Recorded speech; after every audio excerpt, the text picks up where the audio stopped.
स्वागत है आप सभी का मेरे YouTube चैनल ASS एजुकेशन में।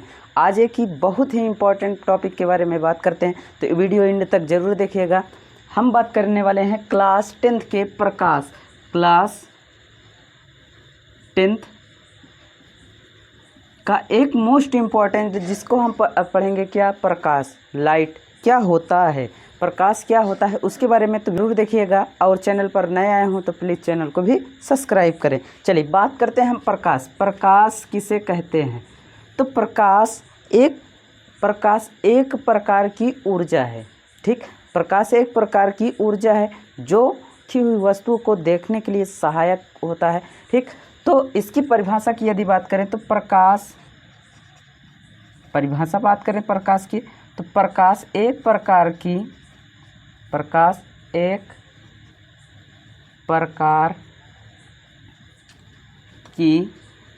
ऊर्जा है जो हमारी दृष्ट ज्ञान को जागृत करता है। क्या करता है? जागृत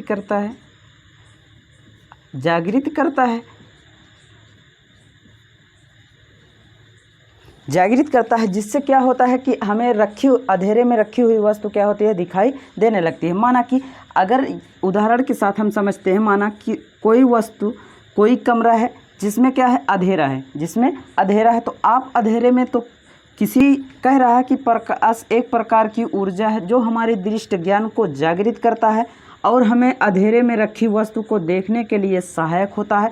तो यदि अंधेरे में रखी हुई वस्तु को कब सहायक करेगा? जब यदि उस अंधेरे हुए कमरे में आप बल्ब को जलाएंगे, या तो बल्ब को क्या करेंगे, बल्ब जलाएंगे, या मोमबत्ती को जलाएंगे, मोमबत्ती जलाएंगे, तो वो क्या होगा, वहाँ पर उजाला होगा, इस कमरे में क्या होगा, उजाला। तो उसी उजाला को हम क्या कहते हैं, प्रकाश कहते हैं या लाइट कहते हैं। ठीक, उसी आपको दिखाई देगी। ठीक, तो यह रहा प्रकाश की डिफिनेशन। और के आगे बात करते हैं प्रकाश के गुण, प्रॉपर्टी ऑफ लाइट, प्रकाश के गुण के बारे में। तो ठीक, तो आपको पहला दिख रहा होगा कि प्रकाश विद्युत चुम्बकीय विकिरणों के रूप में चलता है। प्रकाश क्या होता है? विद्युत चुम्बकीय विकिरणों के रूप में चलता है। दूसरा पॉइंट है, प्रकाश के लिए माध्यम की आवश्यकता नहीं होती है।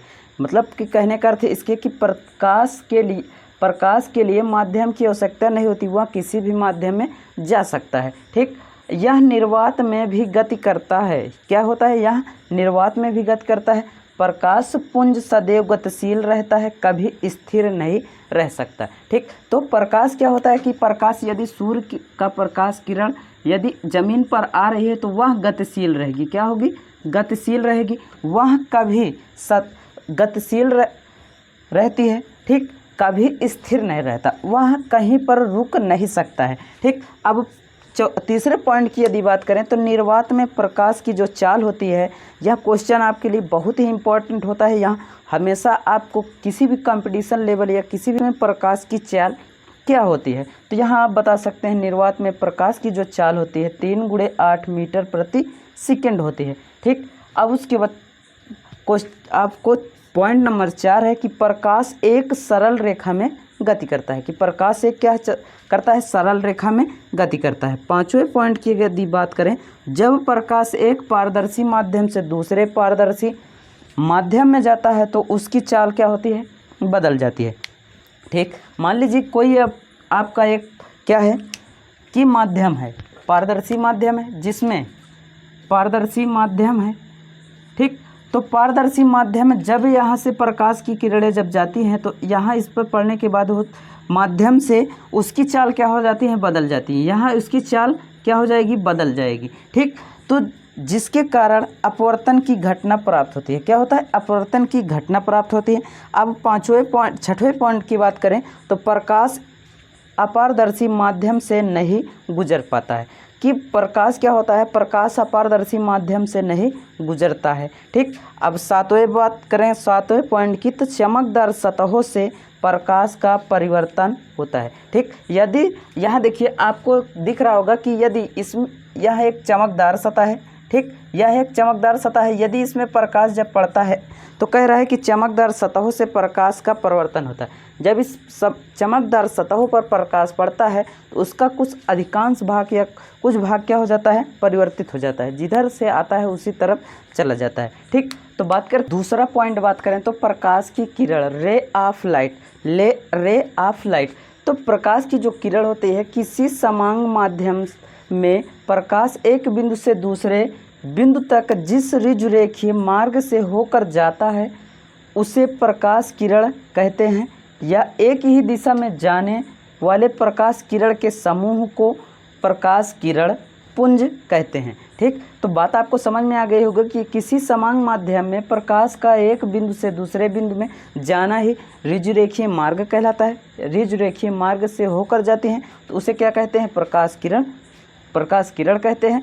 एक ही दिशा में जब सारी किरणें एक ही दिशा में जाएंगी तो उसे क्या कहेंगे, किरणों का समूह जब प्रकाश के एक ही दिशा में जाता है तो उसे किरण पुंज कहते हैं। ठीक। इनको 3 भागों में बांटा गया है। तो सबसे पहला क्या है आपका अपसारी, दूसरा क्या है अपसारी, और तीसरा क्या है समांतर। पहला आपका है अभिसारी और दूसरा है अपसारी और तीसरा है समांतर समांतर माध्यम। ठीक। तो अब इन तीनों को हम एक एक करके आपको समझाते हैं। तो ठीक, यहाँ नोट कर लीजिए और उसके बाद इसके आगे आपको एक एक करके हम, तो चलिए उसके आगे आपको हम बताते हैं कि किरण के जो 3 परिभाषा बताए थे कि तीनों जो किरण पुंज थे उसके बारे में। तो पहला आपको दिख रहा है कि अपसारी, इसे अपसारी कन्वर्जन कहते हैं। ठीक। तो यहाँ से आप परिभाषा इसके बना सकते हैं। अपसारी में यदि आपतित प्रकाश की सभी किरणें एक बिंदु पर मिलती हों उसे अभिसारी किरण पुंज कहते हैं। जैसे मतलब इसका कहने का अर्थ कि आने वाली सभी किरणें क्या हो, एक बिंदु पर मिलती हूँ, एक बिंदु पर मिल रही हूँ। देखिए जैसे कि आने वाली सभी किरणें क्या हो रहा है कि एक बिंदु पर मिल रही हैं, एक ही बिंदु पर मिल रही हैं। इन्हें क्या कहेंगे हम, आपतित किरण कहेंगे। ठीक। यह बिंदु पर आके सभी किरणें क्या हो रही हैं, मिल रहे हैं। ठीक। तो इसीलिए इसको अभिसारी। ठीक। परिभाषा फिर से आप एक बार देख सकते हैं कि कन्वर्जन में यदि आपतित किरण प्रकाश की सभी किरणें एक बिंदु पर मिलती हों तो उसे अभिसारी प्रकाश किरण पुंज कहते हैं। ठीक। अब दूसरा आपको दूसरा पॉइंट है कि अपसारी। ठीक। डिवर्जेंट। ठीक। यदि प्रकाश की सभी किरणें किसी एक बिंदु से आती हुई प्रतीत होती हों तो उसे अपसारी किरण पुंज कहते हैं। ठीक। तो एक बिंदु है, इसी बिंदु से सब किरणें क्या हो रही हैं, बाहर की तरफ निकल रही हैं। तो यही जो यहाँ एक बिंदु से आती हुई प्रतीत कह रहा है कि आती हुई प्रतीत हो रही हूँ तो उसे हम क्या कहेंगे, अपसारी किरण पुंज कहते हैं। ठीक। तो आपका तीसरा पॉइंट है कि समांतर, पैरेलल। ठीक। यदि प्रकाश की किरणें आपस में कभी न मिलती हों और सदैव एक दूसरे के समांतर रहती हैं तो उसे हम क्या कहते हैं, समांतर किरण पुंज कहते हैं। ठीक। इसका आप डायग्राम से भी या क्या कर सकते हैं, नोट कर सकते हैं, या इसका क्या बना सकते हैं, परिभाषा बना सकते हैं। तो डायग्राम आप देखिए कि इस कह रहा है कि यहाँ किरणें आपस में कहीं ना मिलती हों, कि यहाँ आगे जाकर आपको क्या हो, कहीं ना मिलती हूँ।